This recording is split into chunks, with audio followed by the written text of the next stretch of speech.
اعوذ باللہ من الشیطان الرجیم بسم اللہ الرحمن الرحیم الحمد للہ وصلی علی محمد وآلہ الطاہرین لا سیما بقیت اللہ فی العالمین روحی لتراب مقدمہ الفدا السلام علیکم ورحمۃ اللہ وبرکاتہ۔ موبائل نمبر 00261 جناب سیدہ کے بارے میں 3 سوالات کیے گئے تھے، ایک کا جواب دیا تھا، دوسرے کے لیے وقت نہیں تھا، لہذا آج جواب دینے کی سعادت حاصل کر رہا ہوں۔ تیسرا سوال کیا گیا تھا، روایت ہے شہزادی نے فرمایا عورت کی زینت زیور یہ ہے کہ نہ کسی نامحرم کی نظر عورت پر پڑے اور نہ عورت کی نظر کسی نامحرم مرد پر۔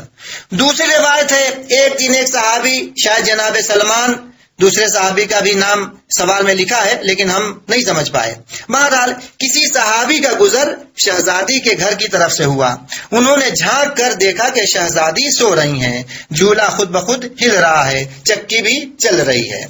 پہلی بات یہ کہ جھانکا کیوں؟ آیا یہ غیر اسلامی حرکت نہیں تھی؟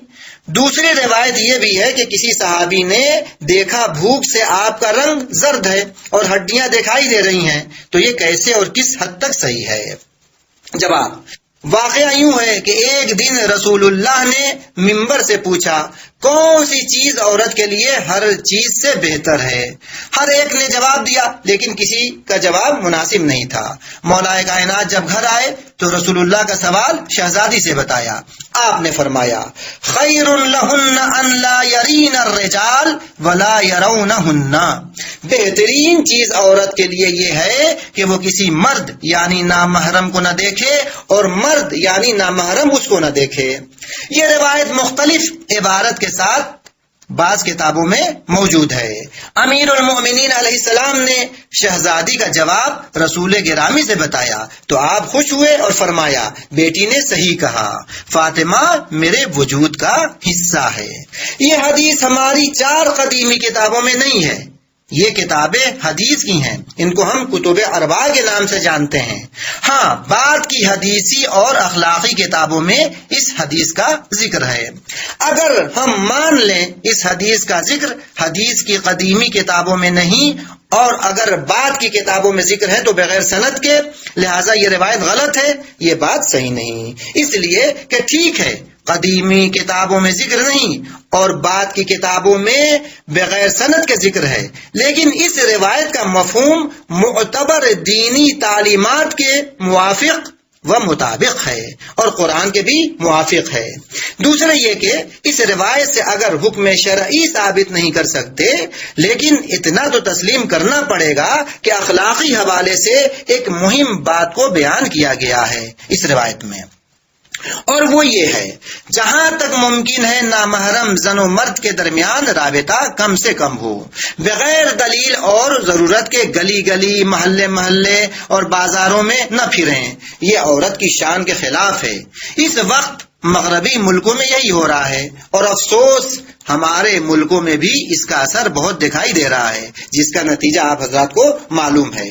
خلاصہ کلام، اس روایت میں مہم پیغام یہ ہے عورت کے لیے بہتر ہے کہ بغیر ضرورت اور نیاز نامحرم کی طرف نہ دیکھے، اس سے جائز رابطہ بھی برقرار نہ کرے۔ آپ نے ملاحظہ فرمایا کہ روایت میں خیرن کہا گیا ہے، بہترین چیز عورت کے لیے یہ ہے کہ وہ کسی مرد کو نہ دیکھے اور مرد اس کو نہ دیکھے۔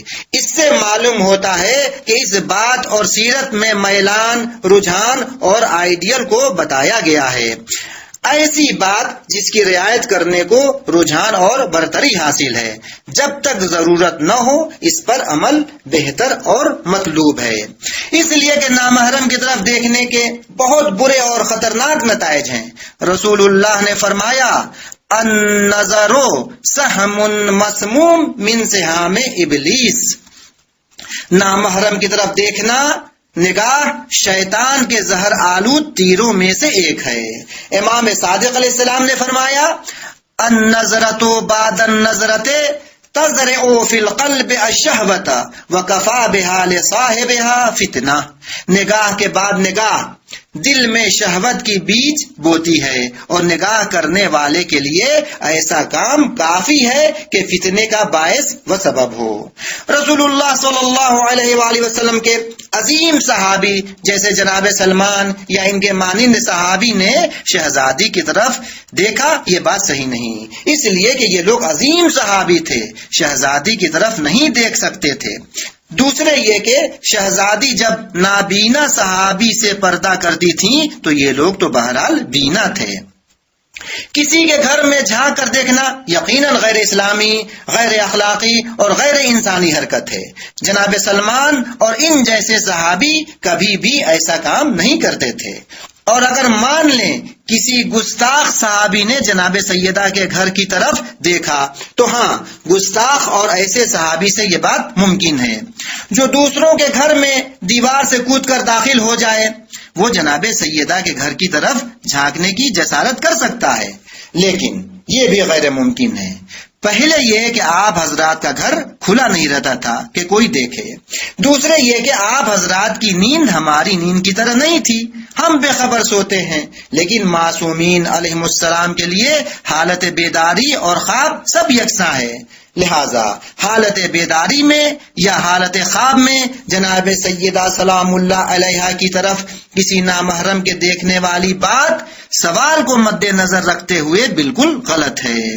ہاں، یہ ممکن ہے رسول اللہ صلی اللہ علیہ وآلہ وسلم یا مولا کائنات یا امام حسن و امام حسین سے سن کر آپ کی حالت کو نقل کیا ہو۔ امید ہے کہ جواب کافی ہوگا۔ والسلام علیکم ورحمۃ اللہ وبرکاتہ۔ خادم دارالعطرت عظیم آباد پٹنہ، سید شمشاد علی کٹوکھری، شعبہ سوالات قم ایران۔